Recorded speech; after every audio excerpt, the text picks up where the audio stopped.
Welcome to History Hack. If you didn't know by now, we are the revolution. That means we're sharp, witty, lots of fun, but it also means that we're essentially the peasants in Les Mis huddled round a table in the corner of the bar with no money. If you enjoy the show, please do support us. We have a Patreon account by which you can donate a small monthly sum in appreciation of what you're hearing. Alternatively, we have Ko-fi, in which you can just do a one-off donation as a thank you if you particularly enjoy a certain episode. Either way, we massively appreciate all of your support. Hope you enjoy the show. Hello and welcome to today's History Hack, for which I am massively excited. I'm not even exaggerating about how excited I am, because may have been spending the last week and a half messaging the guests. So, Alex Larman, hello. Hello. Oh, so glad you're back. You're like my buddy in royal history circles, because we bump up against the same topic, but you do after I do. So let's give you a proper intro. Alexander Larman is an author and historian whose previous books include The Crown in Crisis, which was a blow-by-blow account of Edward VIII's abdication in 1936. But we all know that isn't the end of the Edward. I've put in my notes the Edward fuckery, and I don't think that's too much. There was much more to come. And so after that book, he decided to carry on and tell the full story. So now he's back with an excellent sequel, which is making big waves in the literary world. It's The Windsors at War. So Alex, welcome. It's lovely to be back here. It's brilliant. Chris is here basically to see the Duke of Windsor get what's coming to him. Oh, well, we're not going to let you down on that score, Chris. I can promise you that. Yeah, it's because we did that one on Hitler's aristocrats the other day, and we just spent the whole time saying we can't talk about Edward VIII. We've got to wait. It's like, well, I've got to wait. Can't wait. So yeah, I've been looking forward to this all week as well. Yeah. So Alex, we had another historian on who had done aristocrats that sort of were in Hitler's back pocket. Yeah. And every time she mentioned the Duke of Windsor, I was like, I'm going to have to stop you there in case I say something that's embargoed. So God love her. She gets a whole episode at a later date to trash Daddy Kennedy. So she's happy. But we did leave the field wide open for you. So the Duke of Windsor and his wife are quite a popular subject, obviously, otherwise we wouldn't be talking about it now. But one might ask, why another book? And so, Mr. Larman, why is the moment right for yet another book about this? Well, it's a good question, Chris. The first answer to that is that I finished writing The Crown in Crisis a few years ago. And usually when you finish writing a historical book, there's always a slight sense of relief, actually, because you think, I've lived with these characters, I've ate and drank and slept with these characters, and I'm done now, I can go on to something else. But with Crown in Crisis, it was very different, because I thought, hang on, they send Edward and Wallace out of Britain at the end of it. And I thought, come on, you can't stop there. While I was doing the promotion for the book, the question I kept being asked over and over and over again, nothing about the abdication, nothing about the, stuff I thought was fascinating, or the machinations and the shenanigans. Was he a Nazi? Was he a Nazi? The secret was asked most. So I thought, okay, that's the central thing I'm going to tackle in this book. But then as I came to research it, and as I went to especially the Royal Archives, but all these other archives all over Britain, I thought, okay, yeah, you could answer that question in fairly conclusive detail, but there's also this whole wider world, and you're looking, and of course this has become really quite pertinent, at the relationship between him and his brother, because you've got the one who's dutiful and terrified and trying to be, the best king he could in very, very difficult circumstances, and you have the other one, and this is nothing like current affairs, who goes off with his American wife, flees the country, leaves everybody else in the lurch, and basically whines about privilege, whines about his wife not being appreciated enough. So I can't think what you might be referring to. No, it's and also in fact the book is called The Windsors at War. Now, interpret that how you will, people. The timing of publication is entirely serendipitous, because the Prince Harry very kindly published his book about he and his brother at war a couple of months ago, means that it's coming out as essentially the historical version of that particular best-selling book. So if you liked Spare, you'll like The Windsors at War. And if you didn't like Spare, you'll probably like Windsors at War as well, I think we'll say. Yeah, brilliant. Let's not even touch Harry. Although I was talking today, we were saying he must be glad he wasn't the third son, otherwise he'd be a vicar. And he'd really have something to whine about. Right, okay. let's set the scene first, right? So right at the beginning of this book, I loved it because I know you. We've had some chuckles about where this book was going to go. And we see eye to eye on quite a lot with the Duke of Windsor. So I open the book and there you are with an Oscar Wilde quote and a quote from Genesis. You go full Old Testament before you've even started writing. There's some big guns. So can you explain why? And why you chose it? As in, why is it an acceptable frame of reference for immediately after the abdication? Okay, well, the Oscar Wilde quote, first of all, because something that I tried to deal with both Crowning Crisis and Windsors at War was, both books I see, it's always very interesting because I always regard what I'm trying to do in a book, rather like, you might regard if you're doing a novel or a film. And I regarded both The Crowning Crisis and Windsors at War as comedies of manners to some extent. For a lot of these people's behaviour would seem to a visitor from, outer space as utterly bizarre. So the idea was that Evil in War was very much kind of influence on both the writing and the subject matter of Crowning Crisis. And with this one, it's the idea of Oscar Wilde and the importance of being earnest. It's the idea of, deception and people pretending to be things they're not. But I always loved that line from the Picture of Dorian Gray when he says, "Oh, brothers, I don't care for brothers. My older one won't die and my younger ones do nothing else." So that to me was a comment on the royal family and the four brothers who are all, to a greater or lesser extent, fighting each other.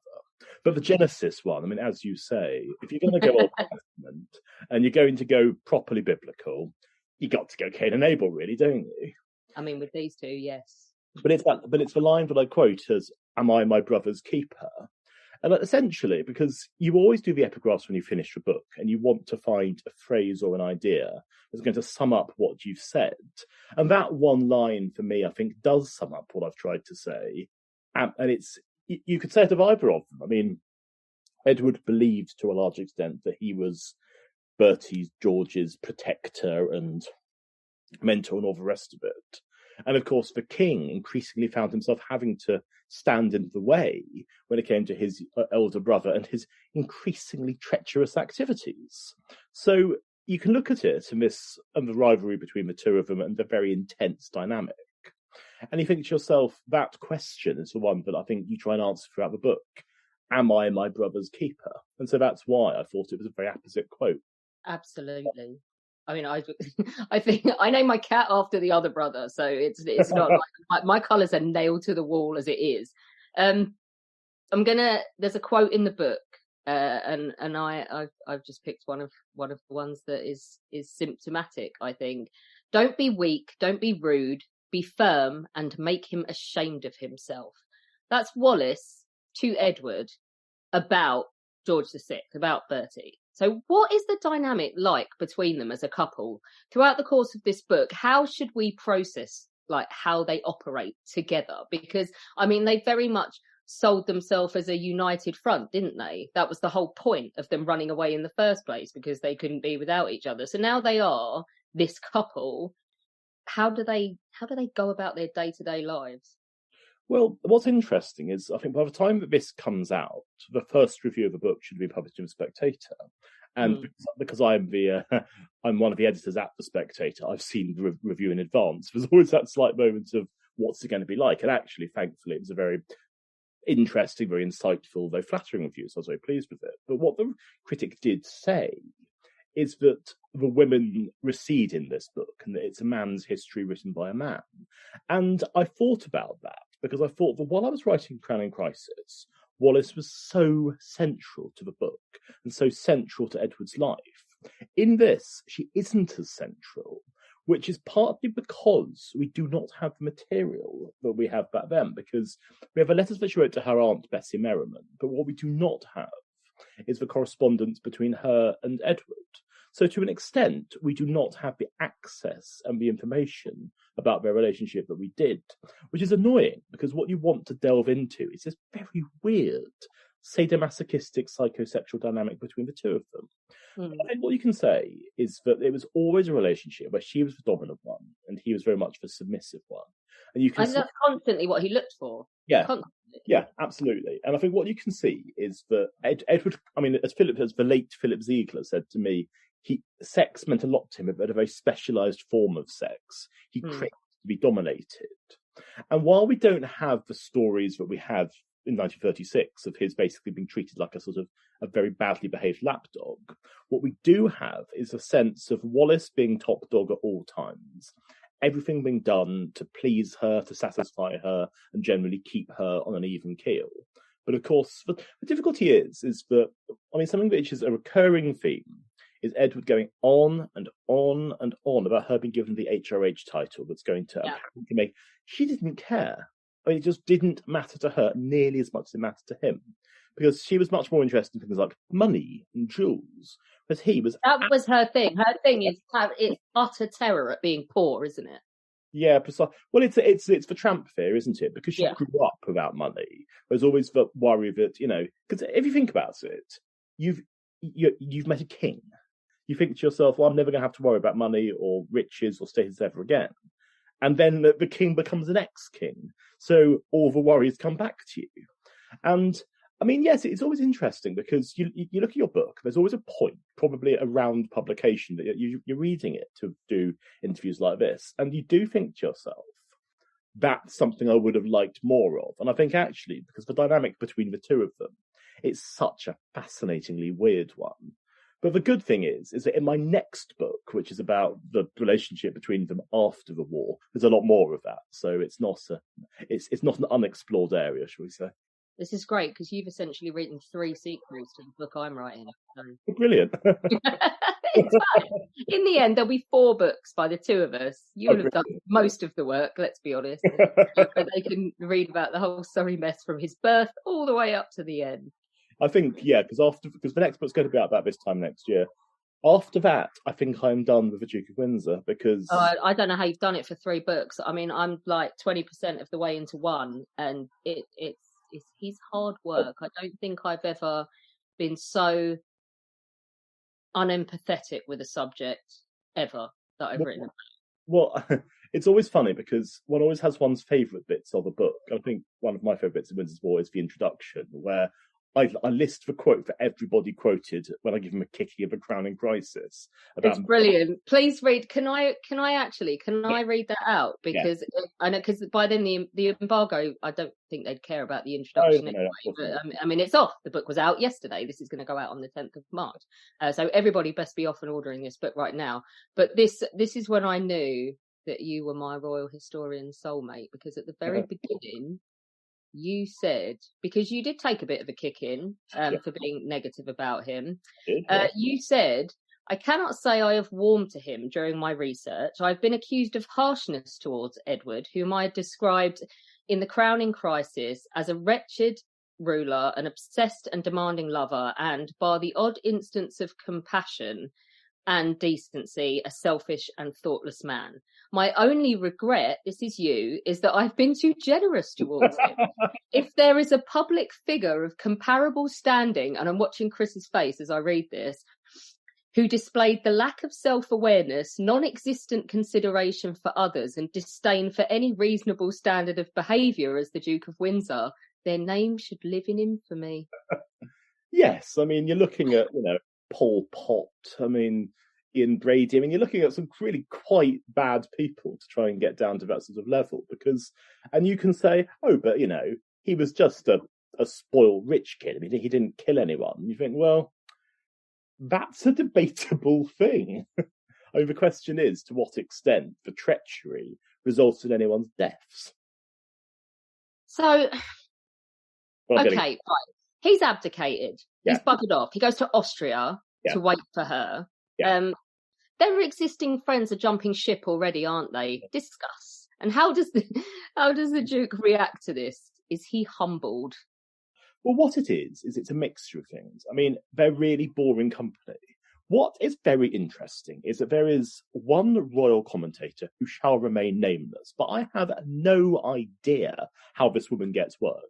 Because she goes on and on and on about how brilliant Wallace Simpson is. And you think, sorry, are we talking about the same woman here?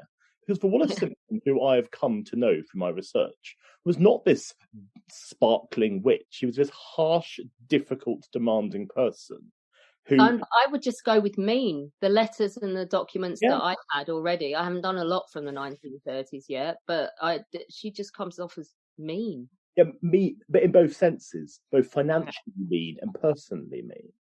I mean, she's not as bad as he is, but then who is? Well, do you not think that they just brought out the very worst in each other? Yeah. I don't think anyone else would have had either of them. I think it's lucky they found each other. Yeah, but she was married to two people before him. I mean, that's the thing. It's that the difficulty is that what I feel about the Duke and Duchess of Windsor in this period, let's say between 1937 and 1940, they're very boring because they've lost the glamour and the cachet that attached itself to them through his being king. And it's a bit like, imagine you've been doing a job, a very high-powered job, and you're CEO of some quite exciting company. And then you lose your job, but you think to yourself, oh, everyone's been sucking up to me. I can just carry on, this amazing life, and everyone will still want to come to my dinner parties. No, they went to your dinner parties because you're a big shot CEO. It's a bit like that with Edward. People didn't like him because he was witty and charming and generous, because he wasn't any of those things. They liked him because he was king. And of course, what's interesting is that I say in the introduction to Windsors of War that Crowning Crisis is a book about kingship, and about what it's like to be king, and what it's actually, I've tried very hard to put myself into the head of Edward while he's trying to abdicate. Windsors of War is not about kingship to the same extent. I mean, obviously, I deal with Bertie, I deal with George's utter reluctance to be king, and that's important. But it's not anymore about the Duke of Windsor not wanting to be king, because he's not king anymore. It's more about the idea that you would feel sorry for him and Wallis and the absolute misery and boredom of their lives. If they weren't so horrible. But they brought it on themselves. I mean, it really is sympathy for the devil, isn't it? But you see, the trouble is that what I've struggled with, and this is where I stand apart from the vast majority of royal historians, a lot of people would essentially come down to the fact that if you're a member of a royal family, you deserve respect. And that is something it's just a given. Whereas I just don't see it like that. I don't think you automatically merit respect because you are. Yeah, I think that maybe you do to an extent, but I think there's a certain level, this is where I stand on him. Again, like you and I have been like up to our necks in the documents, is that there is a line that you can cross whereby you forgo that respect. You can behave badly enough that you don't deserve it. And for me, he crosses that line. The only thing is that, I mean, speaking to you having written a subsequent book and thus seeing the whole story from 36 to 53, there are some things that Edward Wallis did that are so awful, they're actually really funny. I mean, one of the things I find exceptionally funny is that they had a private euphemism for what it was like if somebody was drunk. They'd always say, they feel no pain. That's really funny. I mean, you can't deny that's a really nasty, witty thing to do. But I suppose that's it, isn't it? That if you are these contemptuous, bitter people, all the nice euphemisms in the world don't actually make you a more appealing person to deal with. And I think that ultimately, we take what happens. We take his sojourn in Austria, their extraordinarily strange wedding, and then what happens while the world's about to go to war. And you just think to yourself, everybody else is absolutely shitting themselves at the prospect of armed conflict. And what are Edward and Wallis doing? They're sitting around the pool drinking cocktails, moaning you can't get the staff these days. So it's the one where their holiday's messed up, and she goes, "It's almost like Mussolini's starting a war just to ruin our holiday." I read it and I was like, I'm just going to read that again because I'm not sure that she did write that. She did. Oh my God. One of the really annoying things is that, I mean, I don't know how many 100,000 words are written. I mean, because I do see this sort of trilogy of books as being one very, very long book in 3 parts. Which, I mean, if I was really generous, I'd just get my publisher to bring out one massive compendium edition, but I'm not going to do that. I don't do all that work for one set of royalties, no way. Maybe one day, maybe after the books have all gone out of print, I'll encourage somebody to bring out sort of Lord of the Rings-esque size. But what you can see is that essentially there's so many good stories, generally revolving around something utterly unbelievable one or the other says. And there just isn't space to get them all in. I mean, there's so many quotes you just come across. It's like, what? Yeah, I know it is. There's like a moment where you're like, I'm going to reread this because I think I may have read this wrong. No, I didn't read it wrong. It's real. And somehow I've got to not be a bitch about this when I write about them. I think what I do want to say, because we knew we were going to give them both a kicking on this interview because it's me and you, and that's why Chris is here, because he wants to see it. But very much so. Yeah, it's important to say that this book is not an anti-royal book whatsoever. Do you know what? I almost shed a tear at the last line where you pulled it round to Elizabeth II and gave her the credit she deserved. It was beautiful. And they're very much, having read this book from cover to cover, one thing that comes shining out of it is the sheer effort that Bertie, George VI, and Elizabeth, the Queen Mother, put into the role that they didn't ask for, and the way in which they're not perfect at it during the Second World War. It's still really new. It wasn't what they were expecting, but just, you cannot fault them for trying all the way through and just trying to maintain some sense of dignity in the face of the nonsense of his brother. Yeah, and that's absolutely it. I mean, I think that dignity is what George exhibited throughout. And what you're always doing is you're writing a series of character studies and you're looking into exactly how people behaved and what they cared about. And certainly, I mean, he wasn't flawless. And I mean, what I hope I get into is his relationship with Churchill was one where initially they really brought out the worst in each other, but then of course they actually formed a very close collaboration, which I hope that it's a spoiler, but I hope that the last bit between the two of them is a bit affecting and tear-jerking, because well, for someone with the surname Churchill, I was a bit weepy there as well. Well, that's what I wrote it to be, because ultimately because I mean, it's always interesting, because something that I find is that you write about Churchill and it's very hard to write about him and make him fresh because he's such a well-known figure. But in a sense, you're taking this sort of totemic man and all you can do is just say, well, he did this, he did that. But the thing about Edward VIII is that actually most people don't know that much about him. And that's something I find really interesting, that you say Duke of Windsor, and then the question always comes back, was he a Nazi? But when you've got beyond the meeting Hitler and you've got beyond going out in 1937, I mean, the Bahamas, that's not that well known about. And then you've got this sort of, what else was he doing? And the answer is, well, he was betraying his country. That's what he was doing. Well, that, and also as well, what you do know about him, if you know anything, is his words, it's his doing, it's his autobiography, it's his influence, it's him having the final say. And the man was, I mean, we're going to get to it. We're going to get to how he perceives himself versus how everyone else perceives them. But Chris, you are, of course, part German. I know where you want this conversation to go. Go on, ask the question. Well, if it's just when we use the N word, we get more clicks. So let's use the N word. There's no smoke without fire. How does all this social climbing result in the unfortunate links drawn between the Duke and Duchess of Windsor and a certain little corporal from Austria and all his little friends in Berlin? Well, okay. Was the Duke of Windsor a Nazi? No. Why wasn't he a Nazi? Because they wouldn't give him a rank. Yeah, it's like... That's brilliant.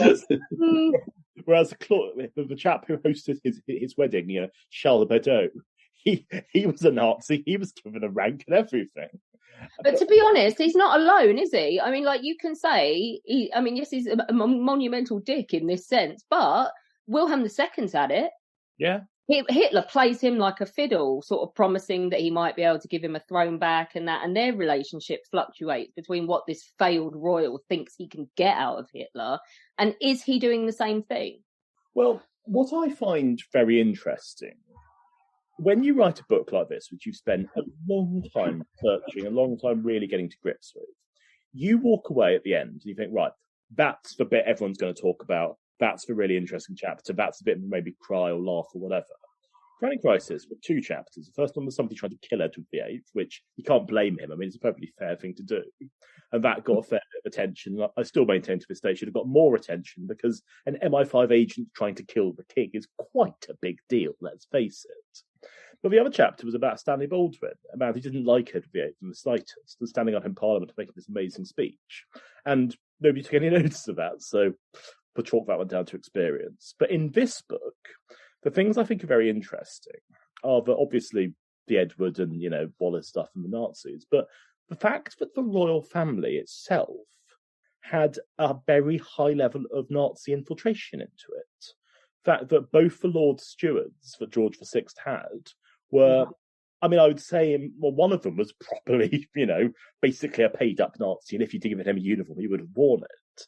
And the other one, I think, was quite like Edward, in terms of being somebody who, he wasn't actually a Nazi, but he was so sympathetic and adjacent. But you're thinking to yourself, you can imagine if he sat down with Hitler, had a few schnapps, it would have been, oh, go on then, yeah. I just find it fascinating because what I'm convinced about, and actually it's always annoying because, I finished this book quite a while ago, so I'm having to dredge things up from my memory to actually maintain what's current. But what I do believe is that there's a lot of people in the upper classes who, even after the outbreak of war, were basically, six of one and half a dozen of the other. They were watching to see what happened and who was coming out on top.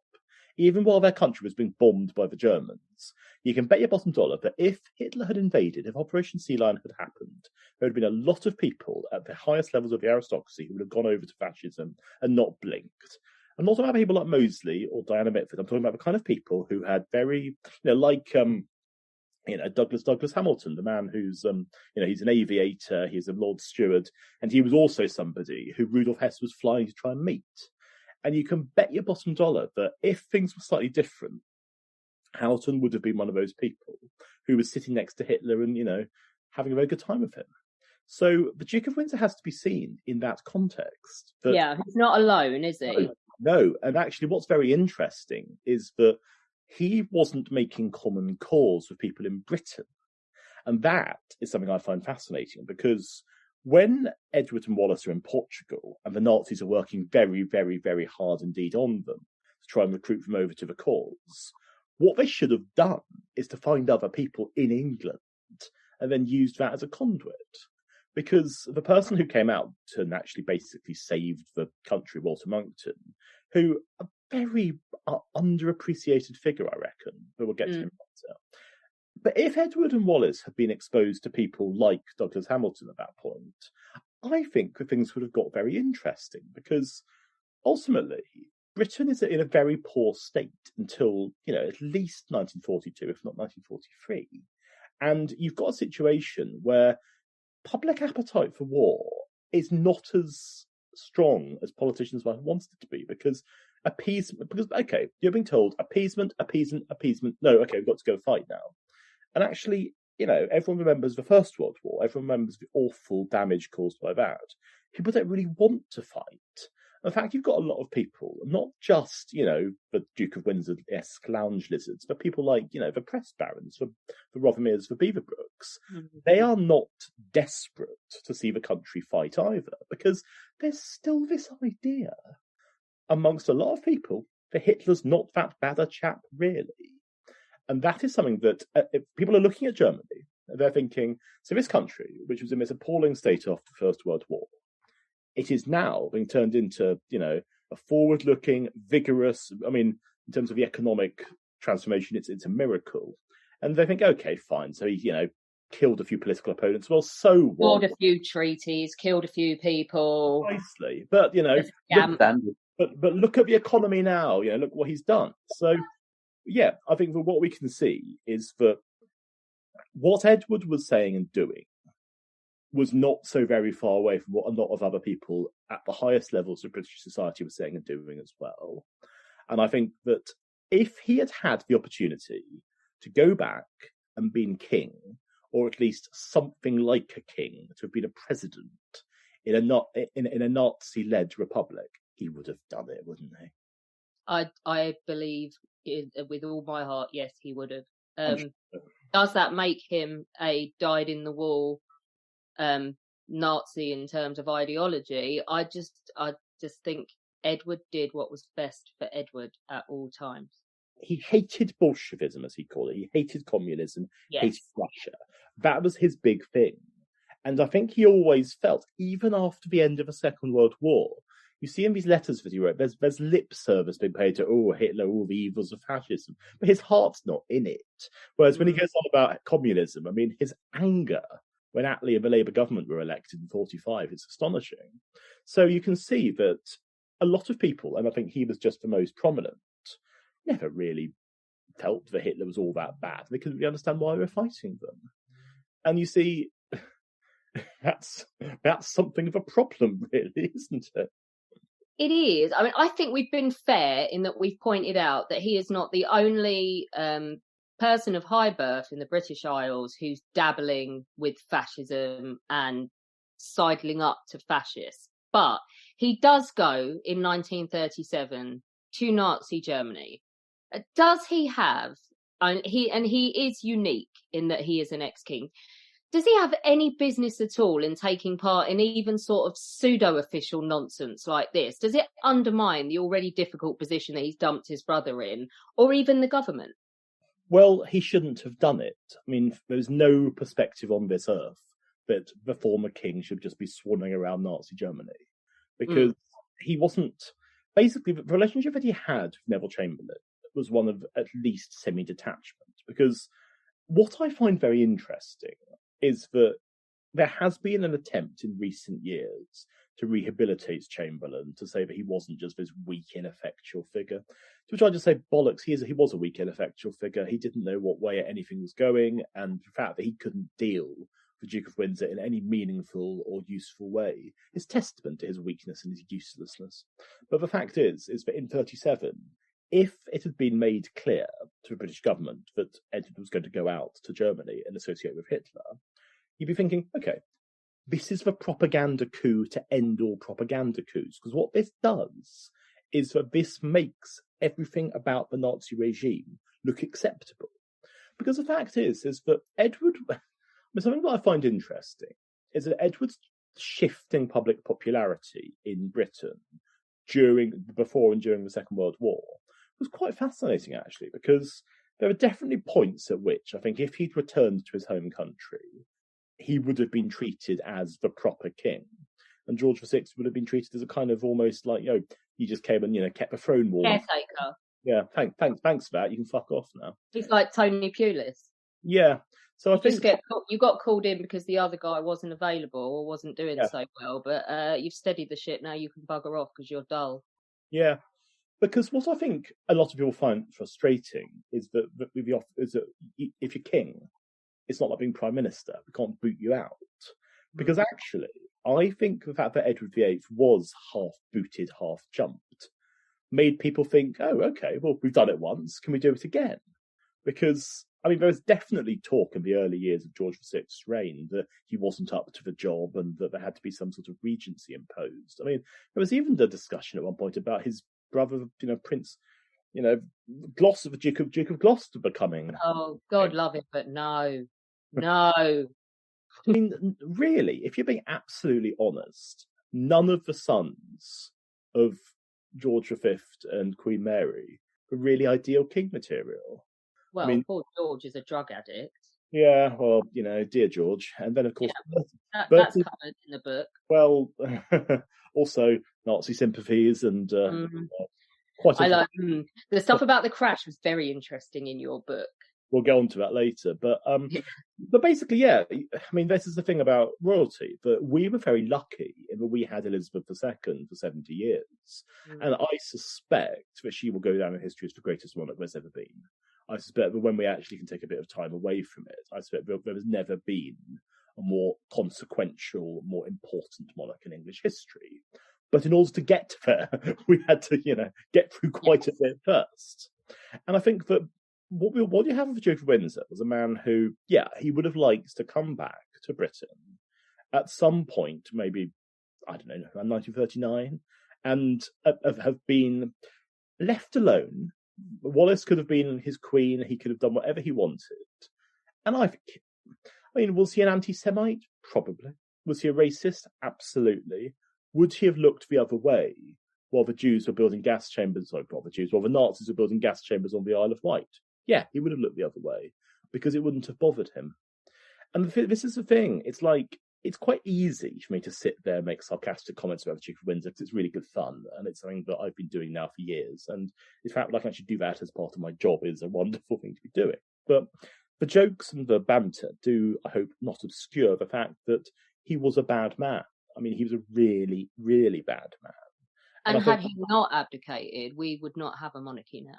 Yeah. That's my belief, and I would die on that hill. Well, what you would have had is you would have had something like the King's Party, which is what he tried to do with Churchill and Beaverbrook, because he would never have countenanced a war with Germany. I do not believe for a second that he would have been done any. But that's the thing. It's like if we went to war with, say, I'm trying to think of somebody slightly unlikely but possible. If we went to war with Japan, and King Charles was vehemently opposed to this and said every 5 minutes about how we should be friends with Japan if we were a peace-loving nation, and they were as well. It puts the government in the most awful position because you're being undermined right, left and centre. So I think for what you can see with the Duke of Windsor, the fact that he genuinely did not believe we should be at war with Germany, is that you are undermining the war effort constantly. And so, yes, I mean, there are times that I never quite felt sympathetic towards the Duke of Windsor, but there are times you can read the book and read the material and you think, well, yeah, okay, he is being treated quite badly. I mean, there's the point at which he's out in France and he's actually genuinely trying to help in it after his passion. And he's just being frustrated and he's been told he's been treated really, really badly. And I mean, yeah, you have to feel. I mean, because the thing is that, you know, this isn't some sort of two-dimensional story. These are real people that you're writing about. And I mean, because what I do as a writer is I think it's really vitally important when you've got all these letters and diaries to quote at length, because I feel that what you do is you're basically giving people the space and the opportunity to justify themselves, because anyone can take, you know, I don't know, 4-sided letter and quote 2 lines out of context and make that sound as if you can support your argument. But I don't find that very satisfying. Whereas if you've got a really good excerpt, if you've got a really in-depth amount of their own voice, then I think their characters come through much more strongly. And what I hope I've done is I've given the Duke of Windsor the platform that he would have wanted. I mean, let's do one last bit on character in that before we actually talk about the war and when war starts, because there is a big discrepancy, and we've kind of alluded to it already, between how people view the Duke and Duchess of Windsor, and that kind of fluctuates after the abdication, as you say. They become non-entities, and as opposed to being the centre of attention and sympathised with. But the difference is between how they are viewed and how they think they should be viewed and received. It's huge, isn't it? Well, the difficulty is there's no newspaper in Britain that's publishing articles about how awful they are. Because you've got people like Lord Beaverbrook and Viscount Rothermere, the Express and the Mail being the best-selling papers in the country. They still remain personally sympathetic to the Duke and to a lesser extent the Duchess of Windsor. So what you have is also, on the occasions that Edward's doing anything, like when he goes back to Britain in 1939, it's very funny because the sort of running joke in the book is the fact that he keeps being told, don't be an attention seeker, don't give any press conferences. And he tries to give press conferences everywhere he goes because he's so convinced people are desperate to hear what he's got to say. Well, this sounds familiar. Well, well, yes. I mean, but also, something that you can't forget, we're dealing with very stupid people. I mean, we are, as nothing much has changed in that regard, but we are dealing with, the Duke of Windsor is not an intelligent man. No. And that is why, when you are confronted with people who are much more intelligent than you and more flatter you, that he's basically in a position where he can be manipulated and where he can be completely taken advantage of. And so, yeah, his character is essentially that of a venal man who has been told all his life, you can have whatever you want. And when you start, probably for the first time, to be told, no, you can't have whatever you want anymore because you've given up the office that meant sure you could have whatever you want. Like, no, of course I can have whatever I want. And you start to think after a while, there's a line when his friend Fruity Metcalf said, oh, yeah, he was fine about everything until, ever the bill was produced, in which case he became frightful. And it's just the idea that somebody else would pay for him because it was considered such a privilege to be able to pay for the Duke of Windsor. And you think to yourself, but that's like stories I've heard about other members of the royal family, the idea that, people are unfortunate enough to go on dates with them and be surprised. Oh no, I don't carry cash. Why would I carry cash? Thinking to yourself, lucky me. Suspect I know exactly who you're talking about, but let's Yeah. not get done for libel. We're talking about vain people who aren't very intelligent, who have a high opinion of themselves. How did Hitler feel about them? Well, Hitler got one thing very badly wrong about Edward VIII when he was king, and that's that he believed that he occupied the same kind of position in Britain that the president did in America. And he was convinced that Edward VIII was his conduit to a treaty, a non-aggression pact, whatever you like to call it, with Britain. And he got that one wrong, but he continued to believe, and he wasn't wrong about this, that because Edward was popular, because he was somebody who people had affection for, that if he was seen as being on the side of Germany, but your man on the street would think, well, okay, everyone's telling us that Hitler's a rum sort of fellow with his Charlie Chaplin moustache and his, tight leather trousers, but Duke of Windsor, photographed next to him, they're having a gay old time. He can't be that bad, can he?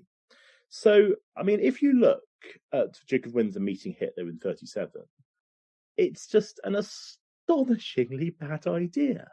Because you think, what's the benefit for him? Not that much. And what are the drawbacks? Well, the fact that people, however many years later, are going to be sitting around dissecting in great detail precisely why it was a bad idea for him to do it. So, yeah, I mean, when he was surrounded by people more intelligent than him, and Hitler's a great example of this, or more ruthless, more cunning, they would manipulate him and take advantage of him. So, okay, you think he would have kicked off about us going to war with Germany, but we do. You've already mentioned the swimming pool. Yeah. He does not cover himself in glory in terms of hindsight and looking back, does he, with his reaction to the outbreak of war? Where are they, and how does he react?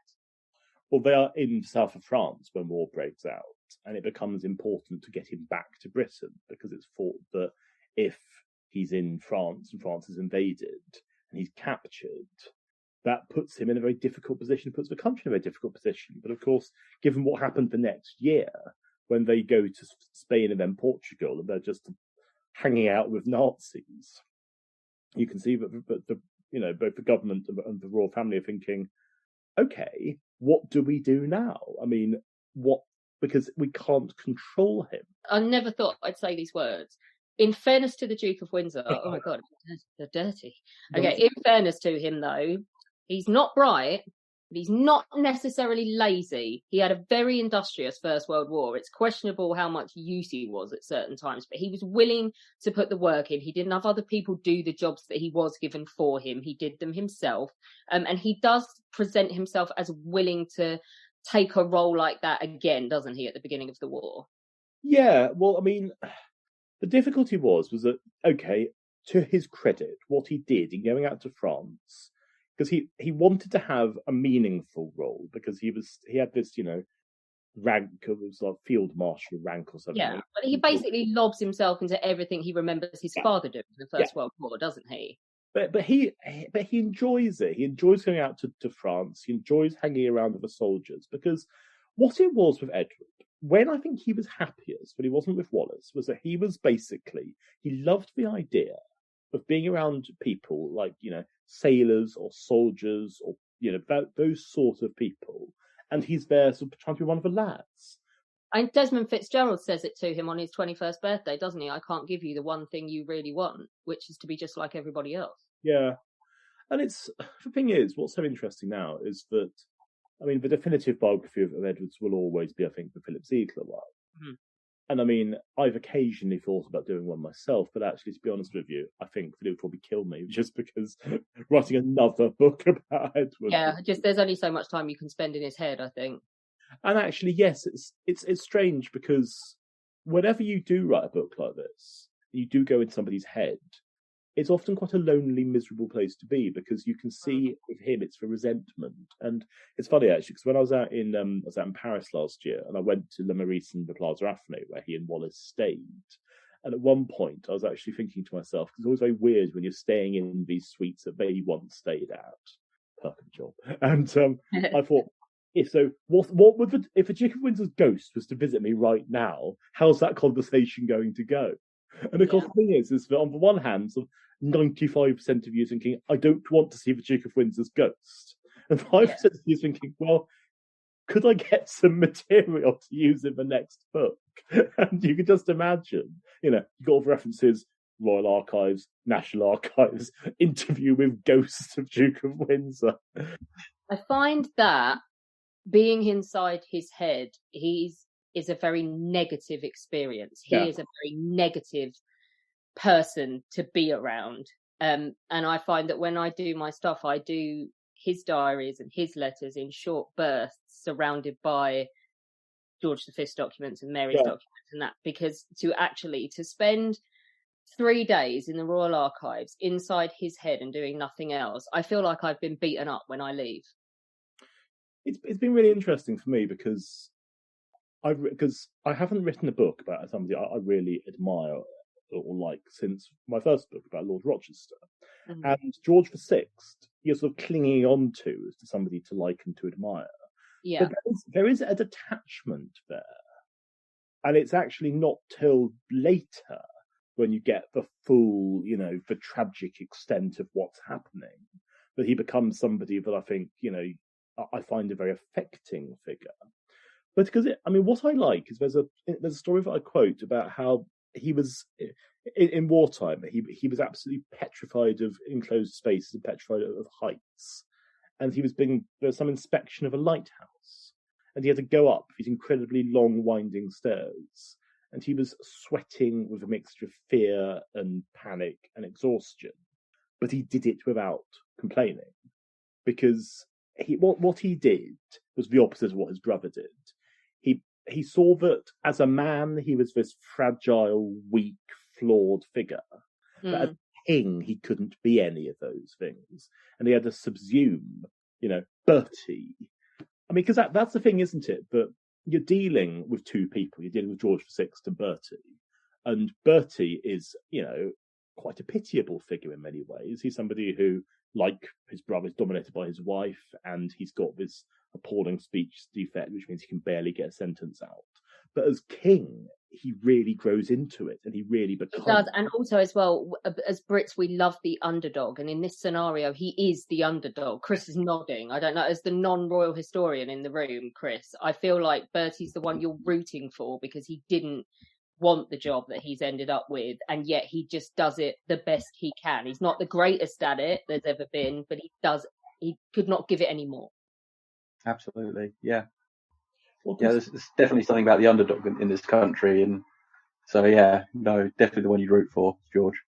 Because structurally, what I would hope is anyone who sits down to read of Windsor at War, is that you start off and you think it's basically a book about Edward VIII and Duke of Windsor and Wallace, with George and the Queen on backing vocals, and then about halfway through, you should think it shifts and goes the other way, and that the narrative should be about George VI and about Church and about Queen Elizabeth, and that actually the Duke and Duchess of Windsor recede, because they're just simply not as important. And actually the story, the story's fascinating. What's happening in the Bahamas is a great, great story, but it's not, to me, as dynamic and affecting as the fact that you've got this man who has become king. And where it mirrors the Crowning Crisis, that's a book about a man who doesn't want to be king and tries to give it up as soon as he has it. It succeeds in giving it up. But here, the narrative, I think, is the mirror image of that. It's somebody, again, who doesn't want to be king, but he tries on the mantle, and actually he grows into it, and he makes a success of it. Because, by VE Day, when he's standing on the balcony and everyone's cheering him, it's quite sincere. Could you imagine? It's like the parallels with George V, isn't it? Yeah. Again, not supposed to be king, ends up being king. Nobody really, unknown entity when the war starts, and by the end of it is revered as the glue that's held the nation together. Well, precisely. And I feel that to me, it's one of those things that you look at royalty, and I find royalty fascinating from a psychological perspective. It's like, what must it be like to wake up and be king or be queen? What is it like? And this is something that I've been trying to never apologise, never explain over two books so far and another one to come. And it's so difficult because you think to yourself, it's the idea. I think I use the line, being of the royal family is like a life sentence without the possibility of parole. And that must be how it feels. But okay, you're not in a jail cell. You're in the most opulent, lavish palaces known to man. But you can never relax. You can never be off duty. Yeah. You can never give it up. No. No retiring. No. And I mean, that's why Prince Harry and Meghan have been fascinating people so much, but fascinating people because ultimately, well, where does it go? Because he's shot his bolt now. I mean, there's not a lot more he can do. Well, as the people that have, you obviously have done post-abdication a lot more than I have, but if they'd have read the script from the last time, they would have realised that actually the killer is when people stop talking about you. But what I find, I mean, we've always been, I mean, Britain and America are, I think, the two countries most fascinated by the royal family. I mean, I don't know if, say, France cares that much. But what I think is interesting is that we have, I think, a very high tolerance for, I mean, I was asked to write a piece about Princess Beatrice the other day, and I'd honestly never given her any thought. I mean, she's not somebody who's ever had any kind of, I just literally had not given her the slightest moment's thought. But then it occurred to me that just because I haven't thought about her doesn't mean there's not lots of people out there who actually do care about her. Because you think, I mean, I'm trying to think of a member of the royal family who is totally irrelevant, who is completely and utterly never discussed. I mean, because someone like Zara Phillips, who's actually managed, as far as you can, to lead quite a normal life and not be dominated by the idea of royalty, who's essentially said, well, actually, do you know what? It's nice and I like, dressing up and going to the events, but I'm really not very interested in being a member of the royal family. That does her great credit. Whereas I think, and I shan't name names because who knows who will be listening to this, but if you go the other way and this tiresome, tedious belief that people should kowtow to you and that people should be, buying you cocaine because you are a member of the royal family. Behold my birthright. Yeah, precisely. And you think to yourself, it still exists. I mean, this is what I find so extraordinary. I mean, again, not to name names, but the person I'm thinking of here has always had a very easy life purely because they are a minor member of the royal family with a noblesse oblige that comes along with that. And you think to yourself, when the Duke of Windsor, who was a major member of the royal family, tried to have a similar sense of noblesse oblige, I mean, on the one hand, he had, a huge amount of money that he had in the bank, even if he complained it wasn't enough. He had a substantial income. He banked a lot of money from the Duchy of Cornwall, hadn't he? It was about £1 million, which, I mean, it's an extraordinarily large amount. I mean, he spent a fortune on Wallace. But it was just that thing that there was always the tramp fear. There was always the fear that they were going to be forced back into poverty. Because actually, yes, I mean, okay, they were living in the most luxurious of rented houses, but they were rented. I mean, it isn't as if they were, constructing a property empire for themselves. And I just feel that, what we can see is that the Duke of Windsor should not be seen in isolation. He was not just some sort of weird anomaly who came and went and that was the end of it. What he says about the monarchy and about the institution of monarchy is not flattering. He shows all of its worst features, but also, I mean, we're talking about his energy. And I mean, show me a lazy royal. I mean, I can't think of one. I mean, I can't think of any of them who have, in our lifetimes or beyond. I mean, Edward VII, he wasn't particularly energetic, was he? I don't know. If you've seen that, the history hackers often discuss that chair of his in Paris. Yeah. Like, probably would have required some energy. In terms of how to word this next question so that it's not just tabloid clickbait, it's fair to say that there are some plausible outcomes to the Second World War that could have been favourable to Edward, but did not tie in with British interests. How invested was he in those outcomes? If it suited him and he got a good deal out of it, was he willing to see Britain lose or suffer? Well, the question is, what was the worst case scenario? And I believe that the worst case scenario got worse with every month that went by in World War II. Yeah. Let's say, for sake of argument, that Chamberlain was Prime Minister and that there'd been a sort of negotiated peace 6 months into World War II, and that there'd never been a shot fired, never a bomb dropped, and that the whole thing was a bit abstract. But the negotiated peace came with one condition, that George VI had to abdicate and that Edward had to return as king. Now, would Chamberlain have gone along with that? I mean, we are, of course, in the realms of the counterfactual, but the question I would ask at that point is, what's Edward coming back for? Because he didn't like being king. He didn't enjoy the responsibilities. He didn't enjoy the having to, go through his red boxes and stuff like that.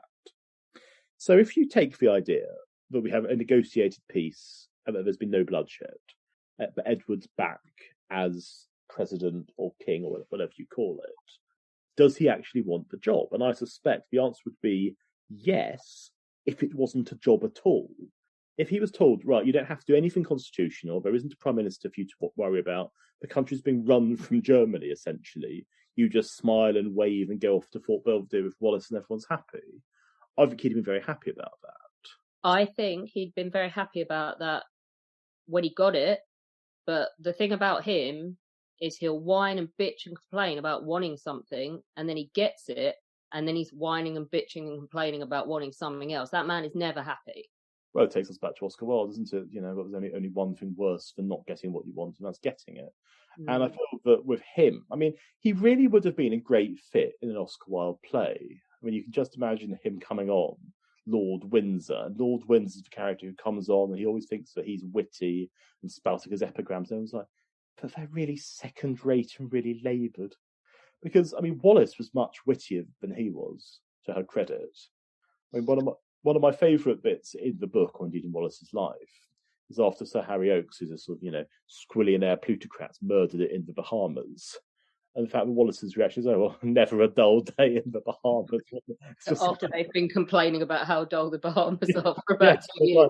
It's like, oh, well, the man's died now, but, never gets boring, does it? But tell us about the Bahamas, because, I mean, what leads? So they have to figure out what to do with him. He does start off being sort of semi-useful in a similar function to his father and to what George VI will do, and sort of just like geeing people up and epitomising like a positive attitude to the war effort. How do we end up dumping them in the Bahamas?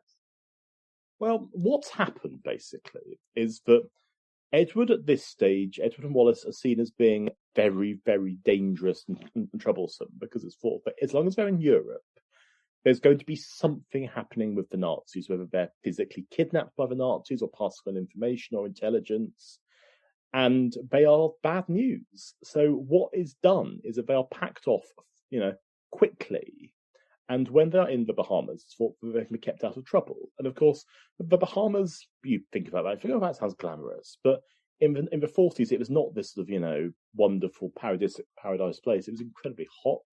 It was quite a basic place. There was enormous racial tension. It was a place of enormous inequality.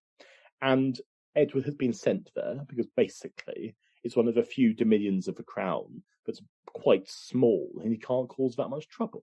Oh, because let's face it, he's going as a governor with absolutely no qualifications. Well, it's very interesting because something that I find is I have not met anybody yet who has defended the Duke of Windsor. I mean, there are biographers of him. I mean, Michael Block, for instance, kinder towards him than I have been. And yet they say he did all right. Well, that's the interesting thing. It's like, it's one of those things that I often feel that, the likes of you and I, if we had an entire day to sit down and analyse the various weaknesses and failings of the Duke of Windsor, I mean, which we're going to do in a pub at some point. We are. We'll be very drunk and very angry by the end of it. Yeah. But if we came to his governorship, was he a bad governor? And you look at it and you think, it's a really hard one to answer. I mean, he wasn't good. He wasn't in any sense, actually, he didn't turn it round, didn't make the place better. But he didn't fuck it up. Like Tony Pulis. Yeah, he is back to being Tony Pulis, isn't he? But did he fuck it up? I mean, I don't know. I mean, it's one of those things, you can argue that there are things he did which actually made the racial divisions worse. You can argue that the Harry Oakes thing, it was an absolute debacle, and that he. So this is a murder, isn't it, that happens in the Bahamas? Yeah, and it's one of those funny things, because when you write a book like this, you've got these things coming towards you that you have to research and write. And I thought this was going to be quite a fun chapter, because I thought it was going to be basically the Duke of Windsor plays detective. And I thought, well, he's done everything else. Why shouldn't he be Sherlock Holmes for a bit? But in fact, he didn't really do any detecting. What he tried to do instead was to hush the whole thing up, get somebody convicted pronto, and Bob's your uncle.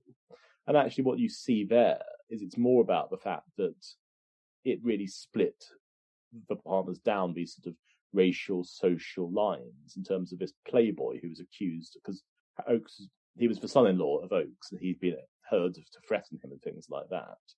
Now, of course, it's one of the most famous unsolved murders of all time, and I would say it's more likely than not that the person accused of it did it, because he had motive, he had opportunity. What he didn't have was the prints on the murder weapon, which were found, and then it was revealed they'd been put there by an overzealous detective desperate for conviction. But if it wasn't him, then who else was it? Because it's one of those things, there have been so many books about this subject, and every single one of these books gets more and more outlandish and more ridiculous. But the problem is that when it comes to the Duke and Duchess of Windsor, people get overexcited. I mean, there's at least one there's at least one biographer and historian who wrote quite a popular recent book. And it's a book that I would look at and I think, none of this is actually true. A lot of it's supposition, which you're presenting as truth. But actually what you have done is, underneath your facade of learning and erudition, you've merely trotted out a load of gossip, a load of hearsay, a load of false rumours and conjecture. And it's always difficult because ultimately the facts they speak for themselves. The Duke of Windsor was a man of enormous, difficulty, of enormous complexity. Why do you need to start making stuff up? Yeah, it's not. I mean, you don't need any additional drama. Chris, hit us with something that is just, it sounds like it's made up, but it's absolutely not. I'm talking about Walter Schellenberg stuff. Talking about overexcited, I actually know who Walter Schellenberg is. I've got his autobiography on my shelf over there and have read it. But for people who aren't as nerdy as I am, do you want to tell us who Walter Schellenberg was and what his James Bond-esque links to the Duke are? Yeah, sure. Well, Schellenberg was this man who was a sort of a very ambitious member of the SS. And his task was essentially to seduce or capture by any means possible the Duke and Duchess of Windsor while they were in Portugal. And it's always interesting because, I mean, the book is subtitled The Nazi Threat to the Crown. And it's funny, the original subtitle was The Royals and the Nazis, but my publisher preferred this one, and I was perfectly happy with that. But what I always thought is, you got the Nazis, you got the Crown. And in the case of Schellenberg, it's very much the Nazi threat to the Crown, because Schellenberg was a really interesting character because he wasn't executed after the end of the war. He managed to, I think he got a relatively light prison sentence because he was one of the many people who said, well, I was good at my job, but it was only a job, wasn't it? I wasn't really that bad. And certainly when it came to his actions with the Duke and Duchess of Windsor, it was like he was playing a very intricate game of chess with them, because he knew that there was an open door to be pushed at in terms of their loyalties and their sympathies. And he knew that there was the possibility of luring them into something massively compromising. Because, I mean, look at 37 all over again. The Duke of Windsor did not need to say to Hitler, I'm a Nazi, for the propaganda triumph to be complete. Just the picture, the photo of them shaking hands is enough. Yeah, precisely. Just as in 1940, they didn't, I mean, this is what they didn't understand, because Schellenberg was trying to essentially retain the habeas corpus of the Duke. He wanted to physically have him in person. And of course, they went off to the Bahamas, and Schellenberg watched them depart and thought, my plan's been foiled. But of course, it hadn't been, because, I mean, that's what, when all this was revealed in the Mayberg files later, it's absolutely clear that the plan had succeeded, that the Duke of Windsor's actions were treason, and there's no other way of putting it. Now, I mean, the fact that we still sit here debating whether or not he was a Nazi now, does that not mean that the Nazis were at least in part successful in whatever crap they were trying to pull? Well, all right. This is the way I see it. Diana Mitford and Oswald Mosley went to prison. Yes. What did the Duke and Duchess do that didn't merit their going to prison? Yeah, you believe they belong in the next cell. Yeah, absolutely. And I don't see any actual reason why their actions in Portugal alone didn't put them in there, because it was essentially what Mosley and Mitford were doing. So you think to yourself, yeah, okay, but he committed treason. Now you see what I'm just waiting to see how this one goes down when the book comes out. That the book begins with the bombing of Buckingham Palace in September 1940, and I suggest my birthday. Well, I was born, but yeah. No, it's just as but I suggest that it is more likely than not. The reason, because it's a very, very targeted attack. And it was a blessing that no members of the royal family were seriously injured or killed, because the bomber knew exactly what he was doing. And the bombing they basically went in and the bomb landed at the absolute heart of the private apartments of Buckingham Palace. And you think to yourself, okay, whoever bombed it had to know what they were doing. So they had to get that intelligence from somewhere.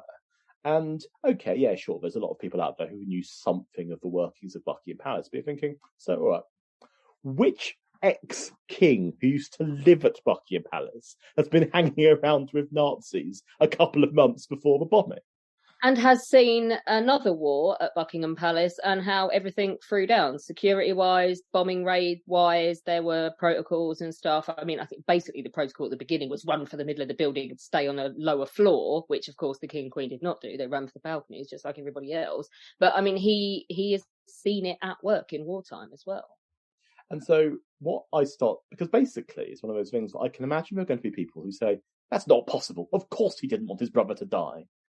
I think, I don't know.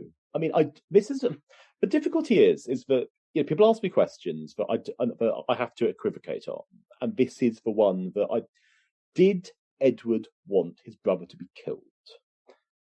I don't know, because the argument against is that he was annoyed with his brother, he was frustrated by his brother, he often thought his brother was somebody who was getting in the way, but did he hate him so much he actually wished for his death?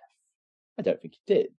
But did he see, with his brother out the way, that a comeback would be so much easier? Because, okay, let's say that it's a tragic loss, but if the king had been killed in wartime, the morale blow would have been absolutely catastrophic.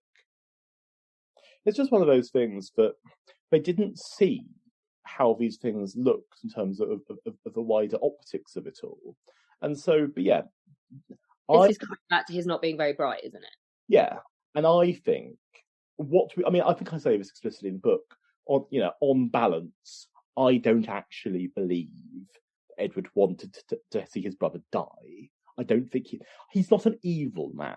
I think it's important to get that straight. But I'm not sure how sorry he would have been if it had happened, though. No, if that makes sense. No. I don't think he was willing it to happen. No, I mean, he's not evil because he's not somebody who goes out of his way to connive in the unhappiness of others. It's just he's not actually that bothered by it either. No. So yeah, we can say he probably didn't intend this was going to happen.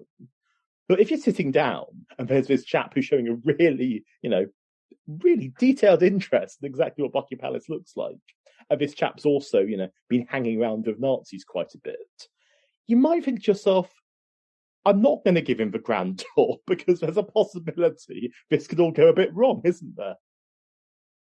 We were gonna go all the way through to the post-war world in that, but now I know you're doing a third book. I'm not going to, because you need to come back and talk about that as well. But let's end then with how they're feeling by the end of the war. I'm probably quite sorry for themselves, and we would laugh because it would be completely insular and selfish. But by the time D-Day rolls around, it's fair to say that the Duke and Duchess feel pretty sorry for themselves, isn't it? Well, I mean, as I said, what I'm hoping is that if you read the book, that you'll start off thinking this is a book about Edward and Wallace. And by the end, they've actually dwindled into irrelevance because the book is not about them anymore. Because, they're these diminished figures. They're not actually at the centre of events anymore. The Bahamas has finished. They don't have a role to go to. There's been nothing found for them. And Edward comes back to Britain in late 45. And it's funny because after years and years and years, he's desperate to come back and he's being very much pushed away. He comes back and it's all of a sudden it's like, oh, I'm yesterday's news. Nobody cares about me. there isn't this sense of the public wanting. Well, they've done 6 years of war, the abdication now. I mean, at the point where Munich happens in 1938, the last crisis the British people remember is the abdication. It was a massive deal, but by 1945, you've forgotten him. Well, precisely, and it's one of those things that I think that the obsolescence was something that he found very hard to deal with, which is why, and again, we'll talk about this next time, why he wrote this memoir, which essentially cast him in a very different light. And even though most of it was made up, it was an attempt to regain relevance. But certainly, at the end of the Second World War, you can see that George VI has proved himself. You can see that he has proved that he is able to be king, to unite the nation, and to become an inspirational figure, and has overcome his own personal difficulties. I mean, it's a classic Hollywood sports movie, isn't it? But in the last it is Return of the Titans, but with a good ending, isn't it? Yeah. And actually, I mean, what's really nice writing about... Remember the Titans, sorry, before someone comes in and starts creating... Will, won't you? But writing a book like this, it's quite nice because, the goodies win. The baddies, the baddies get their comeuppance. And, I'm sure there'll be people who say, oh, why isn't this book revisionist? You've been too kind to George VI, you've been too harsh to Duke of Windsor. And I'll say, yeah, okay, fine. If you see it differently, that's your prerogative. And I'm really glad that there'll be people out there who want to defend the Duke of Windsor. I'm really glad there'll be people out there who want to castigate Bertie, because that makes it more interesting. And it means you can have an honest debate and you can have an honest discussion. And tell them why they're wrong. Do you know what? I mean, as I say, there is always a point at which you think to yourself, well, actually, do you know what? I don't want to be that harsh about Duke of Windsor, because ultimately you just sound like you're weirdly obsessed. But there's also a point you just have to say, oh, come on. I mean, really? Yeah. I think when people say, like, he can't possibly be that bad, you're being a drama queen, I point them to the first series of The Crown, and I say, when you're watching that and you think this whole pantomime performance, this guy's turning it, it's hilarious, but it's so over the top. You're like, no, it doesn't go far enough for reality. Actually, it needs to be more pantomimey and more ludicrous. Well, precisely. And actually, I think Alex Jennings is brilliant as Duke of Windsor. I think I was really pleased in the last series that he comes back for a cameo, because it's one of those things that you're always missing him when he's not on screen. And I don't think Derek Jacobi was nearly as good as Duke of Windsor when he appears, because it's just Derek Jacobi being Derek Jacobi, really. But I mean, I've always hoped, I mean, and any producers listening to this, film rights are still available. I've always hoped that there would be a prequel to The Crown, which would deal with the royal family in this period. Because to me, I mean, if you're looking at, say, series 4 of The Crown, I mean, I don't remember what happened in that. But if you're looking at this time, you've got betrayal, you've got bombings, you've got Nazis, you've got, the Bahamas, you've got everything. I mean, this is all human life. And so, I mean, just to get back to what we were saying at the start of our conversation, having the bloody Bible as your epigraph might sound like you're setting out a pretty big store for it to live up to. But then I would hope that anyone gets to the end of the book and thinks, it really was biblical, wasn't it? It absolutely is biblical. And I know that, like, as soon as the embargo's off, Chris, you can have it, I promise. But it's a fantastic read. I urge everybody to go and buy it. We'll put it on the History Hack bookstore. Alex, you've been fantastic. We're now going to discuss going to a pub and getting drunk and having this conversation. And perhaps I'll buy the beers. Yeah, but not being quite so diplomatic. I think Chris is just going to keep going to the bar for us and listening. Lots of very strong German lager, I think. Duke would like that. Yeah. Sounds good. Our incredible guests give us 45 minutes of their time to join us and talk about their work or their new book. This is just a small taster. As a result, we have launched our very own bookshop on bookshop.org, where you can find our guests' latest books, you can support them, and you can support us on History Hack. 10% of every sale via our bookshop supports the podcast and allows us to keep going and bring you more top-of-the-line guests. You can find our bookshop at bookshop.org/shop/historyhack or search for us in the shop section. Thank you so much for your continued support. We really appreciate our listeners and supporters. So make sure you get down to the bookshop and grab yourselves a new book.